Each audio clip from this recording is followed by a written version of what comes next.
بنا به یک گزارش تازه که دو مرکز تحقیقاتی نشر کردند، جنگجویان خارجی گروهی به نام دولت اسلامی در صورت بازگشت می توانند برای کشورهایشان خطر جدی ایجاد کنند.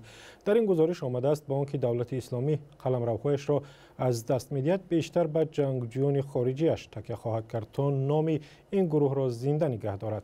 تاجیکستان هم در این گزارش هست و در آن آمده است که 700 جنگجوی تاجیک تا حال در خاورمیانه ماندند و البته راه بازگشت هم می‌جویند. درباره این گزارش و خطر جنگجویان خارجی داعش صحبت داریم با مردوس آقا، مدیر منطقوی رادیو آزادی. آقای مردو، به برنامه ما خوش آمدید. و نخستین سوال این است که مشکلات اصلی که جنگجویان خارجی داعش برای نیروهای امنیتی کشورهایشان می‌آفرند چی هست؟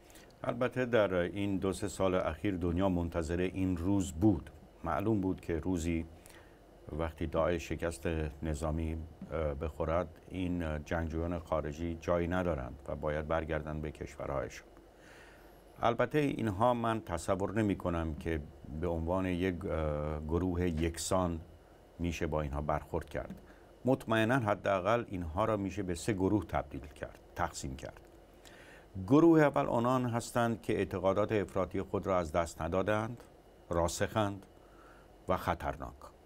و خیلی واضح است که دولت‌های محلی، تاجیکستان یا هر کشور، ازبکستان، باید از طرق امنیتی با این افراد برخورد کنند. دوم گروهی هست که کاملا سرشکسته برگشته، به اشتباه خود متوجه شده و فکر کنم که این گروه کمترین مشکل را ایجاد خواهد کرد. گروه سوم آنانی هستند که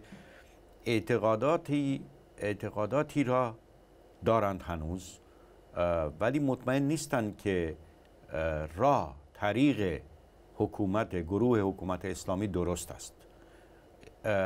شک دارند که آیا تروریسم درست است یا نیست.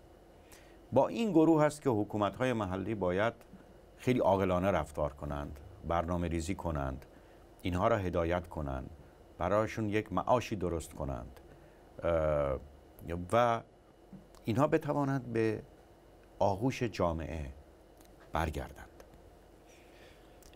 خطری که وجود داره این هست که ممکنه اینها تا حدی سرشکسته شدند از داعش، ولی اینها روابطی ایجاد کردند در سوریه یا در عراق با مثلا یک جنگجو از فرانسه یا یک جنگجو سوری از سوریه و خطر اونجاست که داعش آینده از طریق روابط دوستانه‌ای که بین افراد وجود داره باز تلاش کنه از این افراد سوء استفاده کنه. این خطر همیشه وجود داره. و آنهایی که به وطنهایشان به خصوص به کشورهای شوروی سابق برمیگردند، میتوان گفت که این مردم از طریق هدایت شدن از طریق گفتن از نمیدونم سوریه و عراق یا از کشور دیگری در داخل کشور به خرابکاری یا ترور دست بزنند؟ البته این خطر هست. من عرض کردم که اون گروهی که اعتقادات خود را از دست نداده یا اون افرادی که کمی ساده‌لو هستند و بار دوم فریب میخورن از طرف دوستان سابق داعشی خود، این خطر هست. البته این خطر هست و عرض کنم که ایدئولوژی داعش از بین نخواهد رفت. این ایدئولوژی باقی میماند و بیشتر زیرزمینی ادامه خواهد یافت. ولی البته سوالهایی هم هست که ما با این سوالها جوابی نداریم در این مرحله. این حکومت ها هستند که با بازپرسی از این افراد باید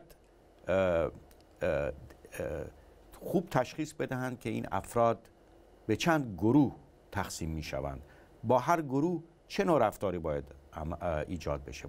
مثلا من مطمئن نیستم که تاجیک هایی که 2 یا 3 سال در سوریه و عراق جنگیدند چه احساساتی درباره عرب ها دارند. شنیده شده که رفتار خوب نبوده از طرف عرب ها با غیر عرب ها.